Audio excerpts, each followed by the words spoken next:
My name's Nick. I'm currently studying at ACC, the Australian College of Chiropractic. We're from Sydney and we both moved down to study.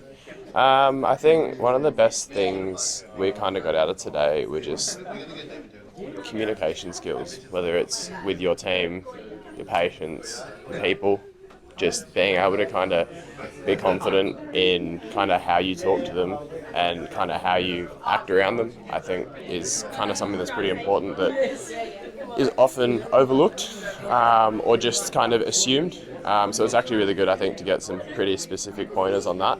Yeah.